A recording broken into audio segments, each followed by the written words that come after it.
Holy bananas. Bitcoin is dumping, which we expected, but man, I'll tell you what I didn't expect. Sentiment when we were above 100K, which by the way, we just hit 6 digits again. Happy 6-digit Bitcoin. Sentiment when we hit 100K was so, or above 100K, was so insanely bullish. And now sentiment is so insanely bearish. Guys, can you just, okay, relax? Everybody right now is talking about how this top looks like the 2021 top, which is here on the left, and that it's all over and that we're in a bear market. And I'm like, yo, you guys are emotional creatures, man. Join the Nexus. But anyway, listen, today I want to talk about the #1 question that's being tossed around Twitter right now. It is very evident to me, by the way, that people don't have a clue what's going on. So is the bear market beginning? Is the bull run over? And the long story short of it is no, I don't think that the bull run is over. And it is simply based on structure. Today, I want to show you why I don't think that the bull run is over and where the actual line in the sand for the bull run being over is for moi, okay?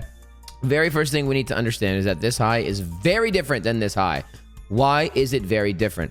When in doubt, structure out. I say it all the time, okay? What do you have in terms of your structure on this last second leg to the upside in 2021? You have low, you have high, you have higher low, higher high, higher low, higher high, and then break. So you had the daily, I believe the weekly. I don't really care to go check exactly which time of it. You had a bearish break. Let's delete that. Let's keep that in our minds, okay? You had a bearish break back in 2021. Do you have a bearish break now? Well, let's structure out. When in doubt, structure out. You have high, low. You broke bullishly. You had a straight move up, and then that's it. So is structure broken? No, it is not, okay? If everybody, this is the funny, like, ironic part. This is the irony, okay?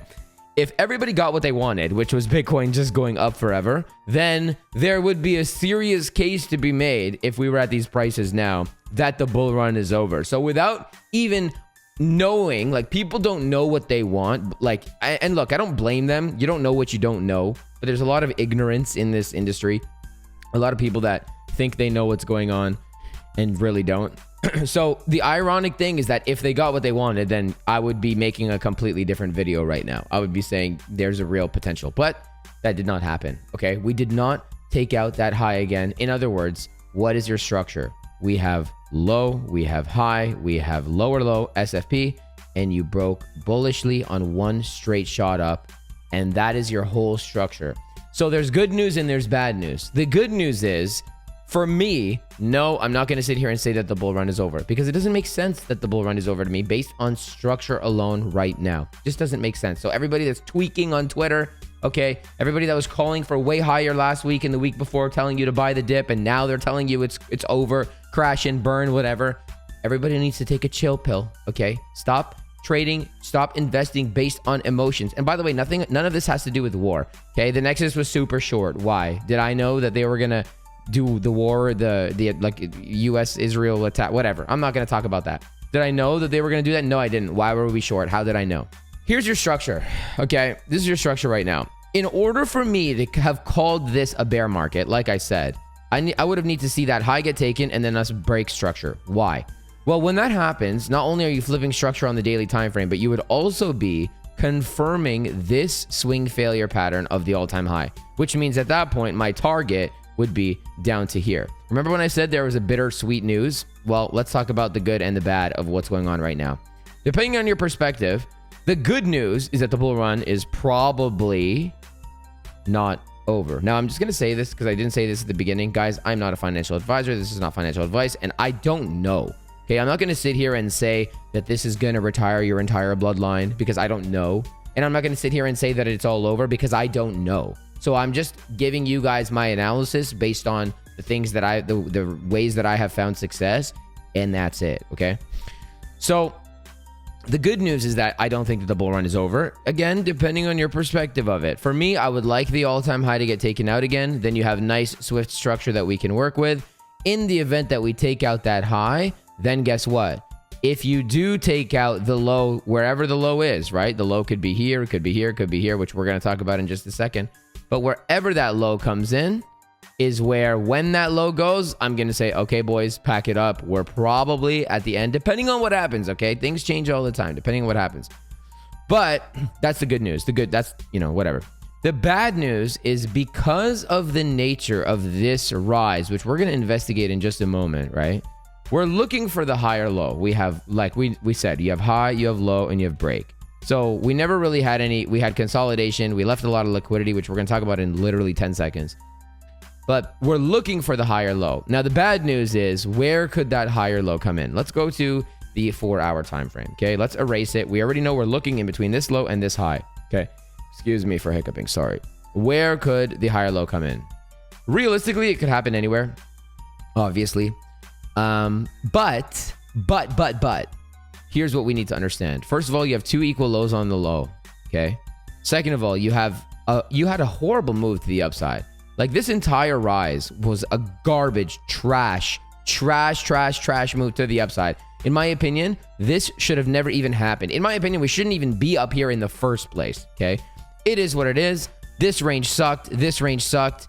This kind of sucked. Anyway, we came up too fast. We flew too close to the sun. And as a result, we left a lot of liquidity below. You guys remember when I say this is what happens when you don't properly accumulate? Right now, Bitcoin is set up for falling off of a cliff. Okay. So the bad news, if you're a super perma bull, is while I don't necessarily believe that the all-time high is in and that the bull run is over, because of your structure and because of the nature in which we even had this move to the upside, all of this can get taken very easily. All of this can get taken very seriously, very easily. Okay. So while I don't think that it's all over, I know and I can understand that it can come back a lot further than a lot of people are willing to. I mean, like, people don't want it to go down, like, beyond comfort. Okay, it's going to go lower. I'm not saying it's going to go lower. It could go lower beyond comfort and still be bullish, is what I'm trying to say. For me, because of your yellow structure, which was it was the high, the low, and then the flip like that. Because of that, there's 2 things that I know I'm looking for. Number 1, if I see any market structure flip here or an accumulative range or whatever in any one of these zones, I'm obviously looking to long it back to the all-time high because that is my higher time frame order flow objective.